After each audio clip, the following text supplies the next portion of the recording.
Hi guys, Eva here. Welcome back to my channel, The Ink Reader. Today I am doing the second kind of small wrap up of things that I've read outside of my challenges that I'm doing. As I said before, this year I'm taking reading challenges with 10 books in the challenge each, but then I read sometimes books outside those, or maybe I read manga, graphic novels, or maybe audiobooks which do not fit in that challenge, so I'll just wrap them up when I read around 6, so these videos kind of are containable and not too long. So the next 6 things I'm gonna talk about are gonna be actually 8 things, but because the majority of those are graphic novels and 3 of those are in a series, I decided to just basically, I read 6 different things in general, and I have read, of those things, 6 were graphic novels and 2 were books. Of those 2 books, just one was a physical book, the other was an audiobook. And for the page count, I count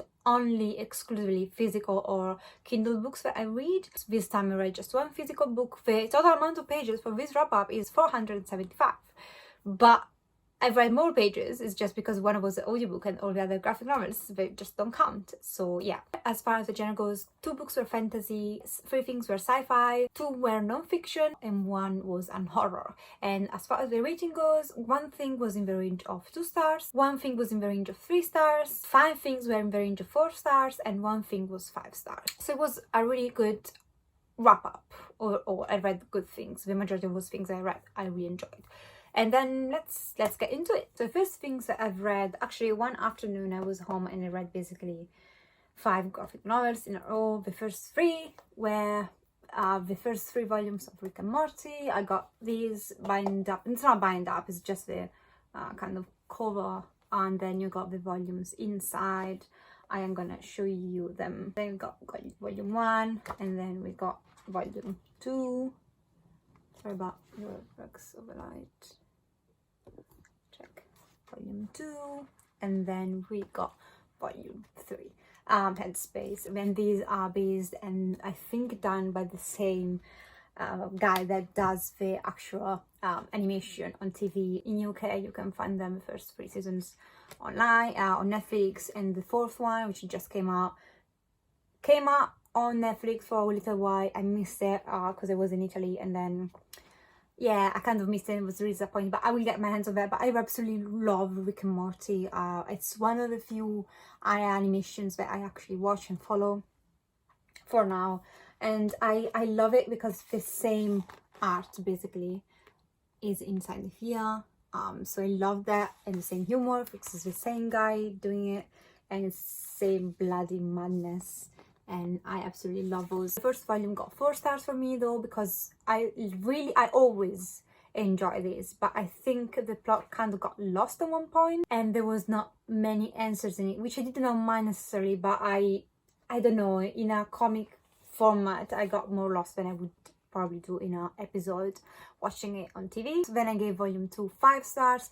Absolutely loved these 2 pieces. I wish we get more old fondlers in the future. I love that we got basically the main story, which I really enjoyed, and then we get some issue with different arts, like short stories in itself, and I really enjoyed those. And then we got an apparition from Scary Terry, so I really loved. They were really nice addition, and I wish they did for all the volumes, like the main story, and then at the end like a bit of shorter issues with like random art from different artists and like small stories, like really short stories, but they did only in this volume so far, but I really enjoyed it. Gave this 5 stars. And then finally Headspace, which is volume number 3, I gave this 4.25 stars. I did enjoy it, but a little bit less than the second volume, and reasons being that we get some parts with really concrete long dialogues that were just kind of a little bit overbearing. I don't know, but it just did not they kind of put me out of the story a little bit. And then in some parts the plot was kind of predictable, which usually it's never with Rick and Morty, but it does pick up toward the end, so I really enjoyed this more than first volume overall. But yeah, I think there were just a couple of bits where they were not as good as the second volume, for example, and we don't not get any bonus content at the end, which was yeah, sad. So after reading these, kind of I binge read them, and then I got some new graphic novels in and just basically read them all.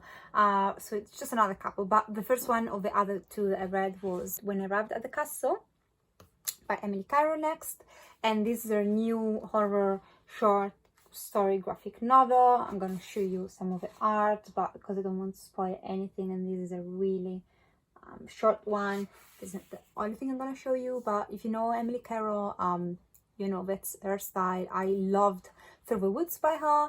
It's one of my favorite graphic novels ever, and that's a collection of short horror stories. This is just one story about this woman that she is kind of a shapeshifter, like she's part animal, and she gets to this castle where this weird lady lives, and our main protagonist has a really good motive to be there. And it's just, I don't want to say anything else, but there are some LGBTQ elements, meaning that it's full of sexual tension, although it's never super explicit, but it's for adults.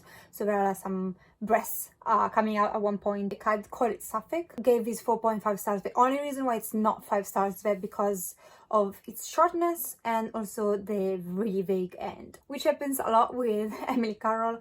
I absolutely love her art and how she uses these shades of color that are really dark, almost dual color, black and white. In here then she has some red and gray, but that's it. She doesn't basically use any other color. I absolutely love her style. It's one of my favorite ones ever.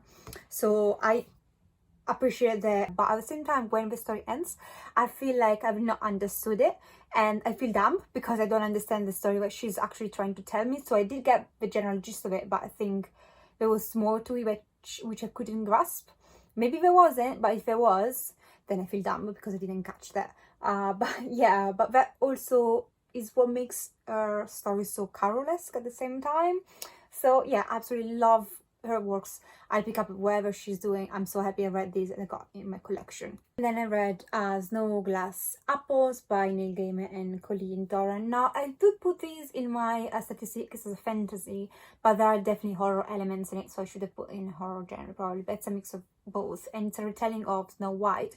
By this case, you follow the queen that we all know as the evil queen, but in this case she is not the evil one, and I love this so much. The art so saturated with colors, and it's such a different kind of style from Emily Carroll, but a style that I really enjoyed. This story itself, loved it. It was horrorish, it was adult. It was also full of sexual content, so be aware of that. It's for adult, because if a kid picks this up, they will gonna be shocked. So just be aware of that. It's, although it's a short story, I think it's well crafted. It feels complete, and the only thing I did not particularly like was the end. But overall, another 4.5 stars, hands down. So glad I got this in my hands. And to be honest, whatever you can say about this, it's gonna be a spoiler. It's just a good one. It's just a good time. It's a really good retelling, or rich retelling with beautiful art in it. Then I finished my audiobook, and this is one of the only 2 books that I actually read that I'm going to include in this wrap-up. I did read other books, but they are part of a challenge. Basically, the first audiobook which was not part of any challenge that I completed was The Subtle Art of Not Giving a Fuck by Mark Manson, and it's a non-fiction book. I found this on Script. It was just suggested. I said, well, why not? Let's give it a try, because I tend to like kind of miss a lot of parts when I listen to audiobooks, especially if they are like stories. So I wanted to try a non-fiction book, and it actually worked really well. So this is a non-fiction about the author experience in life that brought him to realize that people care about a lot of meaningless things and a lot of things that makes her unhappy. So this book is not really about not giving a fuck, but it's about giving a fuck about the right things. And I love this. I think these men nailed it for the most part. I work daily with people that are struggling and going through really hard shit, and some of those hardships people go through are obviously justified, but other people, they would just need to read this book and their whole life would probably change. And if people can only realize what it's really important in life and what is superficial, and how society nowadays work, and how social media and all these things are shaping us. It's crazy and it's true. And this I want to mention, it's not about social media per se. I think it's just mentioned, but it's all about society as a whole, and what emotions and what really not caring sometimes about silly things can make you happy. But at the same time, it teaches you a lot about caring about the important things, which I really, really appreciate. Now, obviously, what's important for the author might be not important for you, and vice versa. However, I think what this book does well is they're highlighting how there are things that are important in life no matter what, and we have to stop thinking at one point that there are no basic things that we should all have and that we should be entitled to live properly and then build on top of that. Instead, a lot of people focus on superficial, silly, stupid thing, and they forget about the most basic thing, which we all, as a human, we should share. And then I think that's why I love this book so much, because it makes you in front of the reality of this is what human needs to be happy, to achieve goals, and instead this is what we care about, and that's the reason why we're so unhappy and we will never get to the basics and we'll never get actually what we want. So yeah, I really appreciate that. Because it's a short book, it does touches superficially about a lot of topics, so I really appreciate the fact that he brings them on, but then it doesn't stay much on them. And then of course, when you say a general rule, usually then you go from the general rule to the specific case, and I think that's left to us. So basically he gives us the seeds, we are left to plant them and water them and let them grow, which is something that I also really appreciate about this book. But it doesn't necessarily give you perfect answers, or like go out and do this and this and you'll be happy. It's not that kind of book. It's all about, you know, making you think about the way you're thinking about things. So if you modify that, then things will come on their own when the right time is. And I did not necessarily agree with 100% of what it was saying, but that's just okay. But I would say that 99% of the things that he says in this book are actually fucking true. So yeah. In my opinion, this book got stellar reviews, but the only reviews that were a bit negative are from people that says that the might sounds a bit sexist, and I can see why. And I think the audiobook, although it's really well narrated, like it's an awesome audiobook to hear when you're about, because it's so clearly retold and it's really well pronounced and everything. It does in some couple of parts do like female voices with annoying high-pitched tones, which did not help the book. So if I read this in a physical copy, I might not be bothered by that, but because it's an audiobook and whoever is reading that uses that kind of annoying voice, it sounds even more sexist.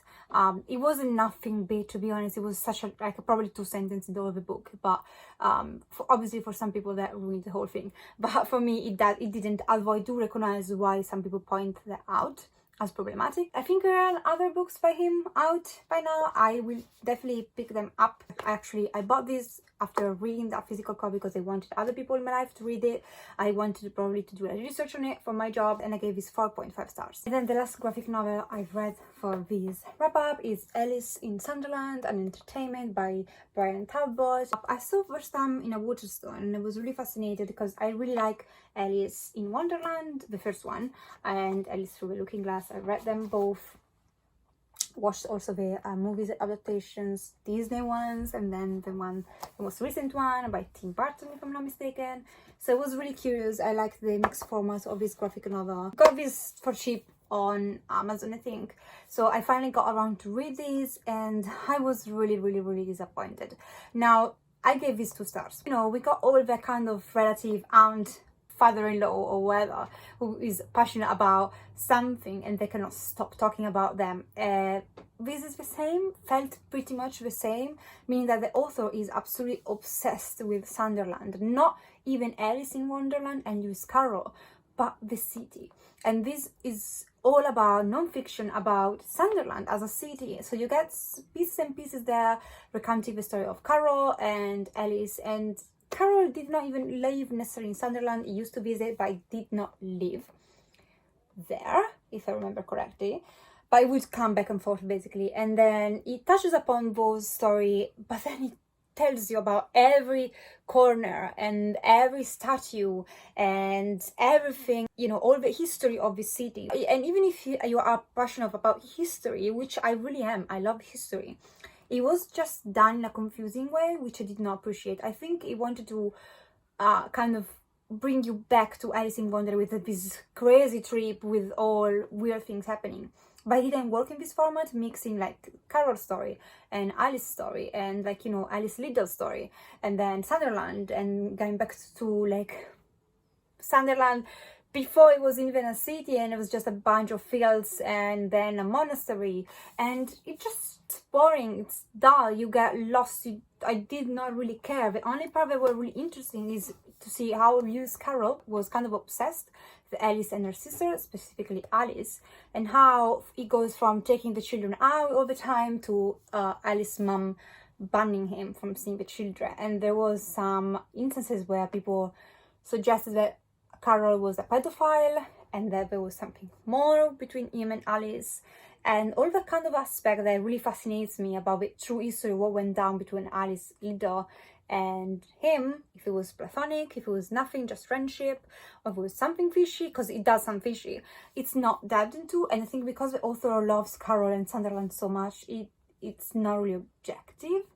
And it's like, you know, oh, I don't want to think, I love him, I don't want to think about that, let's not talk about that, let's talk about this street. And when it was first made in, I don't know, 17th century, and then it goes from there and tells you the story of that and that, and it's just freaking annoying. It's boring. I am sorry. I just know. I think that I was there to know more about Alice, and Lewis Carroll didn't get that much. Basically, we do get a bit of it, but not enough, and not made in a way that kept my interest going, because there was like a piece about Alice and then a lot of pages about the history of the port, which I get, but I don't care to get in so much details. I don't need to know Sunderland's story from the Big Bang to now, especially because I don't even know where the fuck this place is. So if you love Sunderland, you live there, you might really find this fascinating. Maybe it's in your taste, it's not in mine. And I honestly love history, I just don't love the way it's done here. I just don't care about knowing about every aspect of the city. It's more also like a geographical history. It's not even history, it's more about, you know, oh, this is here and it was first built by this man, and this man comes from here, and this man married that one, and then, oh, but you know, Lewis Carroll and Alice Liddell, and then again, oh, but here we go in this church, look at the glasses in this church, they represent this and that. It's just, no. 2 stars, I'm sorry, I'm gonna sell my copy. And then the final thing I've read for this wrap-up, just finished Night Watch by Terry Pratchett. The Discworld series is part of a City Guard sub-series. I've mentioned this series a lot of time. I'm making my way through all of the books. I've 11 left now, I think, or 10. And so I'm almost there. I love the series overall. It's a fantasy. It's a kind of comic fantasy series, and in this one you follow Vimes, and Vimes basically is one point chasing a criminal in the city, and they gets transported back in time, and it's weird because they get back in time just 30 years or something, or like 40 years, and so it's not like a huge big jump.